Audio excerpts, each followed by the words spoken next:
going on, guys? As you can see, my bike has been torn apart, and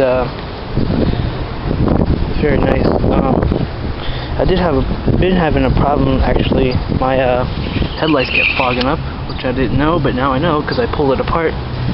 Which I wasn't even trying to do that. Like, and you see there was a huge crack right where the sealant is. My headlights get fogging up. I couldn't figure out why, and I found out why, and that's the reason. But that's a side note. I thought it was something else. But what I am doing is installing a Acumen gear indicator.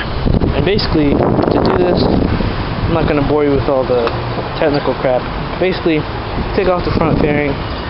Very simple. You just pop these three off, and then there's this is the light housing. On the light housing, there's like 10 millimeter, and then there's another 10 millimeter. So you just got to take 6. And at the bottom,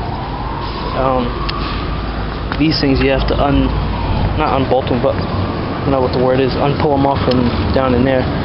The integrated tail light or headlight. So basically, this is pretty much plug and play. So, see, you just have this. You take the gauge out, like so. And basically, this. Where's the gauge thing? Oh, so here's the gauge thing. Basically, just like unplug it. Oops. I don't have a friend to record for me today, so you just stick it in there, and then the unit, it plugs back into the gauge through that end, and then stick it into that, and then you program it doing something. So I'm gonna go ahead and put it in, and then I'm gonna program it. Basically, yes, and then you just put everything back together, and then you put some, I got some foam right here on the top of my thing. And so you could probably just put the wire through there and have it hanging off and then stick it on there somewhere. But yeah, it's pretty basic. It's a pretty cool thing to have. And put the bike back together and show you guys how to do it. Alright guys, so here's the gear indicator. What you want to do is run this wire through there. And see, I have it hooked up. See, that's basically what it is. It's a plug and play. But what you have to do to get this wire through there is you have to take off the gauge itself. So, see, there's 3, 1, 2, and 3. Take those off, pull the gauge out, and you can run the wire through there. So, go ahead and do that. Alright, ta-da! Alright. So here it is right here. As you can see, it's hooked up right there, and then there's a wire. And it's back through there. So here it is, it's nice and on, and I lost the programming key, so I'm just going to use one of these. And what you do is stick it in this little hole back here, push stuff. So this is a little bit lacking my do-it-yourself videos because of one, I'm by myself, and 2, I don't have a camera guy. I mean, that's the same thing. But anyways, with the engine running and the motorcycle in neutral, check the blah blah blah is illuminated and showing a neutral indication. Okay, let me read it all first. Insert and hold the programming key in the back of the unit until an L appears. Until an L appears approximately 10 seconds. Remove the programming key. With the L indicated, insert the programming key and press once for every gear. The display will indicate the number as you press 6 gears, 6 presses. So when it's L, so press once for every gear. Move the programming key and wait until the neutral indicator appears within 5 seconds. Remember to leave the engine running. Okay. Alright, let me see. With the L indicated, insert the programming key and press once for every gear. 1, 2, 3, 4, 5, 6. The display will indicate the number as you press. 6 gears equal. Okay, so press it 6 times. And then wait for it to turn that. Now teacher, select first gear, put the clutch out, run the engine between 2,000 or 4,000 until the RPM flashes, one flashes. The display will then change to 3 bars, then to a number 2. Select neutral. It should take no more than 1 minute to learn each gear ratio. Important. Neutral must be indicated before teaching the DG8 second gear.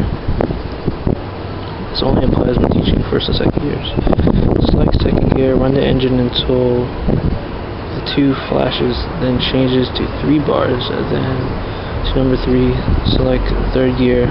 Continue with the gears until all gear ratios are set. This will recycle and return to the gear you're presently in. You now select neutral, turn the ignition switch off. The ignition is switched off anytime during the teaching process. Okay, you will have to start the process again. That's booty. And you know why I think that's booty? Basically because I have a positive, I'm pretty sure I have a positive neutral finder, so I can't just like shift into all my sticking gears. Unless I like run the bike. Alright guys, so I finally set the stupid thing. It took me like 10 minutes because couldn't figure it out. So basically what you gotta do is kind of just let it sit right there and chill out for a second. And so you turn the bike on. So I have it on a rear stand, which is not very stable to do this. I recommend doing it on a dyno or a better stand or something.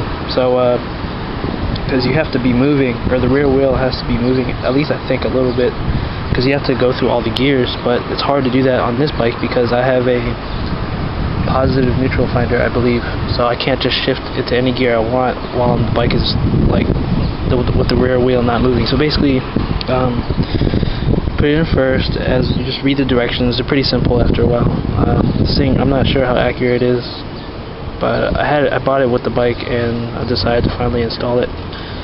So you turn it on.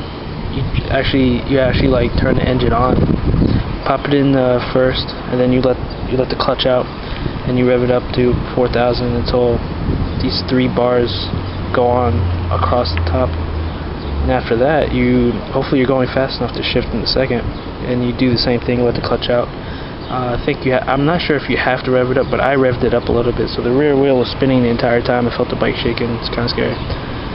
Anyways, so you did that. I did that for second, and then I waited until these 3 bars. Did the same thing for third. I was going about 40. My rear wheel was going about 40 or something. So I did the same thing until 3 bars appeared. It takes about like 30 seconds to a minute. Then after that, I went straight to 6, and I was in 6th gear going like 30 or 40.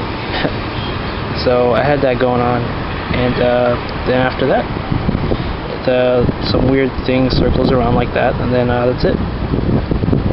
And then you just go back to neutral and you turn the bike off. And once I reassemble my bike, I'm gonna go for a little test run, get me some Popeyes maybe. But yeah, I'm sorry if that do-it-yourself wasn't as action-packed or as long as you would like it. But it's pretty simple. If you have some sort of mechanical skills, you probably don't even need to see me like take off the fairing and take all this crap off. It should be pretty simple. But if not, just remember to take all this stuff off, and remember where you put all your bolts, and then put it back together, and there you go. Simple plug and play. May not be simple for others, but you do what you're gonna do, so work with what you got. And I hope to see you guys soon, and look forward to my next do-it-yourself, which is I'll show you. As you can see, I started powder coating too, so like this is gold, this is kind of gold, and I'm actually swapping out my swing arm for an 05 or 06, so I'm trying to find one for cheap. I've seen a couple do-it-yourselves, but I'm going to make my own. I'm pretty sure it's a direct bolt-on swap out. And so, as I think, because I'm pretty sure that the hole for the shock on the 05 will be straight, because there's a hole for it right there. So if I use all my like other stock stuff, it should be able to fit fine. The thing I might have to do is get new spacers or wheel spacers, whatever. But look forward to that, and I will see you guys later. Have a good day.